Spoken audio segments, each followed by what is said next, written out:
دن کے 11 بجے ہیں۔ السلام علیکم، یہ ریڈیو پاکستان ہے۔ عرفان شاہین سے خبریں سنیے۔ اہم خبروں کا خلاصہ۔ قومی اور صوبائی اسمبلیوں کی 21 خالی نشستوں پر ضمنی انتخابات کے لیے پولنگ جاری ہے۔ وزیر خزانہ نے کہا کہ موسمیاتی تبدیلی، ڈیجیٹلائزیشن اور انسانی ترقی کے بارے میں عالمی بینک کا ایجنڈا حکومت کی ترجیحات میں شامل ہے۔ فلسفی شاعر اور مفکر ڈاکٹر علامہ محمد اقبال کی آج 86ویں برسی منائی جا رہی ہے۔ اور رفح میں گزشتہ چند گھنٹے کے دوران اسرائیلی فضائی حملوں میں کم سے کم 8 فلسطینی شہید ہو گئے ہیں۔ خبریں تفصیل کے ساتھ۔ قومی اور صوبائی اسمبلیوں کی 21 خالی نشستوں پر ضمنی انتخابات کے لیے پولنگ جاری ہے، جو کسی وقفے کے بغیر شام 5 بجے تک جاری رہے گی۔ الیکشن کمیشن کے مطابق قومی اسمبلی کی 5، پنجاب اسمبلی کی 12 اور خیبر پختونخوا اور بلوچستان اسمبلی کی 2 نشستوں کے لیے ووٹ ڈالے جا رہے ہیں۔ الیکشن کمیشن نے ضمنی انتخابات کے دوران عوامی شکایات کے ازالے کے لیے نگراں اور کنٹرول مراکز قائم کیے ہیں۔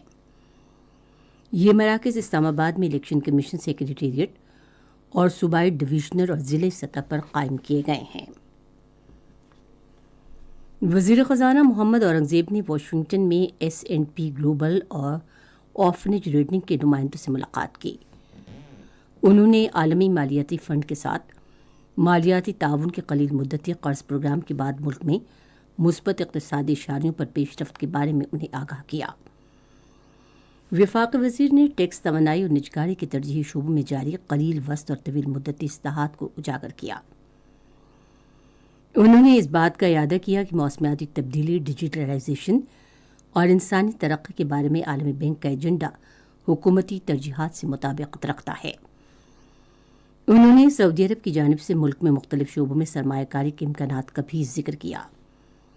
وزیر خزانہ نے بیرونی قرضوں، افراط زر، ادائیگیوں کے توازن اور شرح منافع کے بارے میں مالیاتی درجہ بندی کے اداروں کے تحفظات کو دور کیا۔ فلسفی شاعر اور مفکر ڈاکٹر علامہ محمد اقبال کی برصغیر کے مسلمانوں کے لیے عظیم خدمات کو خراج تحسین پیش کرنے کے لیے آج ان کی 86ویں برسی منائی جا رہی ہے۔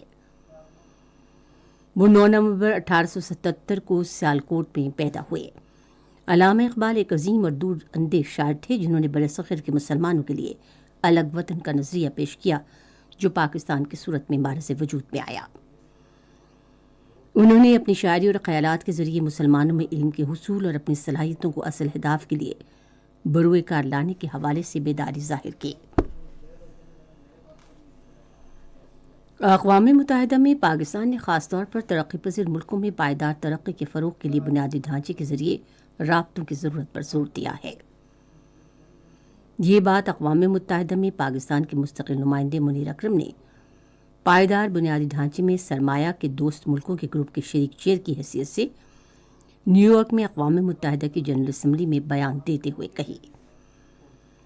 انہوں نے کہا کہ سن 2030 تک پائیدار ترقی کے 17 اہداف اور ہمارے ماحولیاتی اہداف، توانائی، رسد و رسائل، تعمیرات، مواصلات اور صنعت اور زرعی پیداوار اور اس کے استعمال کے حوالے سے پائیدار بنیادی ڈھانچے میں بڑے تبدیلی کے متقاضی ہیں۔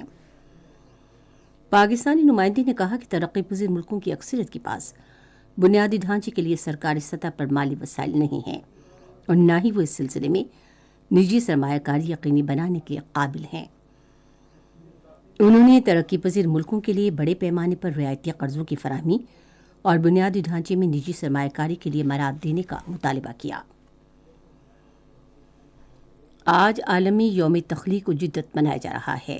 یہ دن منانے کا مقصد انسانی ترقی کے تمام پہلوؤں میں تخلیق و جدت کے کردار کے حوالے سے آگاہی پیدا کرنا ہے۔ بھارتی پنجاب کے وزیر اعلیٰ بھگونت مان نے بھارتیہ جنتا پارٹی پر الزام عائد کیا ہے کہ وہ انتخابات میں ووٹ حاصل کرنے کے لیے مذہب کارڈ استعمال کر رہی ہے۔ ہوشیارپور میں ایک عوامی ریلی سے خطاب کرتے ہوئے انہوں نے کہا کہ مودی حکومت نے گزشتہ 10 سال کے دوران کچھ نہیں کیا۔ بھگونت مان نے کہا کہ بھارتیہ جنتا پارٹی نے عام آدمی کو مہنگائی اور بے روزگاری کے سوا کچھ نہیں دیا، جبکہ مودی حکومت کے سرمایہ دار خیر خواہوں کو بھرپور طریقے سے نوازا گیا۔ رفح پر گزشتہ چند گھنٹوں میں اسرائیلی فضائی حملوں میں کم سے کم 8 فلسطینی شہید ہو گئے ہیں۔ ایک گھر پر اسرائیلی بمباری سے 4 بچوں اور ایک خاتون سمیت کم سے کم 5 فلسطینی شہید ہو گئے۔ اس سے پہلے وسطی غزہ میں شاپورہ پناہ گزین کیمپ میں ایک گھر پر اسرائیلی حملے میں ایک حاملہ خاتون اور بچے سمیت 3 افراد شہید ہو گئے۔ ادھر خان یونس میں نصیر میڈیکل کمپلیکس میں فلسطینی امدادی اہلکاروں نے 50 لاشوں پر مشتمل ایک اجتماعی قبر کا پتہ لگایا ہے۔ گزشتہ برس 7 اکتوبر سے غزہ پر جاری اسرائیلی حملوں میں 34,049 فلسطینی شہید اور 76,901 زخمی ہو چکے ہیں۔ پاکستان اور نیوزی لینڈ کے درمیان 5 میچوں کی سیریز کا تیسرا T20 آج راولپنڈی میں کھیلا جائے گا۔ میچ شام 7:30 بجے شروع ہوگا۔ پاکستان کو سیریز میں 1-0 کی برتری حاصل ہے۔ خبریں ختم ہوئیں۔